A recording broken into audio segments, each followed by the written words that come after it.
The other part of this mock that had people talking and has gotten less traction, but I think would equally get a reaction is Michael Mayer, tight end, Notre Dame at 18.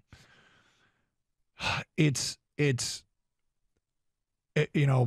hard and fast rule crowd has come out, and that's fine if that's what you believe. I've told you why I don't believe in that and why I think it's okay if you deem a player to take a tight. I mean, what do? You look at when talent evaluators rank the players in the draft, Mayer's often in the top 10. He's often in the top, listed as one of the top 10 most talented players in the draft. If a top 10 talent is available, do you pass on him at 18? If everybody else is gone? If it's Mayer and everybody else in your top 15, 16, 17 are all gone, but you can get a top 10 talent, do you pass on him? Probably not. At a position of need, by the way? Do you pass on him? I don't know. I mean, I guess, does this mean that everybody all the listeners out there that would have this hard and fast rule? Yep. Does this mean that when you start ranking players, that the highest the tight end can be ranked is 33? Probably. I mean, honestly, that's the way they're treating it. Like, oh, on my draft board, you can't do that. All right, let's see your draft board. Wait a minute. I look at your draft board. You got Michael Mayer at 12. Yeah. Well, so why don't you pick him at 18? Because you never draft a tight end in the first round.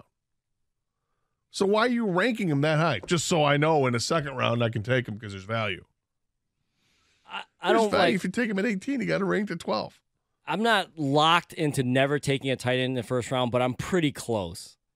And just I look at history, and the first round tight end just never pans out what he's supposed. Even the generational ones that are in the top 10, because you basically got to be kind of a generational tight end to get taken in the top 10, right?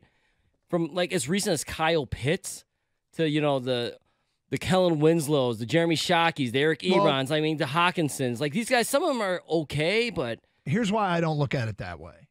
I think the perfect draft, if you have 7 picks and you nail it, years later, when there's a redraft, and people go, well, what would the redraft look like? That your 7 picks go 1, 2, 3, 4, 5, 6, 7, which is impossible. But right. that's how you know you nailed the draft. You did way better than everybody else. You got the 7 best players coming out in the draft. When you do redrafts with Travis Kelce's draft or George Kittle's draft, are those guys worthy of going in the first round? Yes. Yep.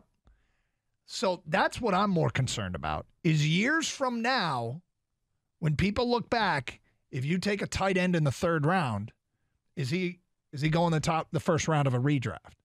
Which means he would have been worth it. Right?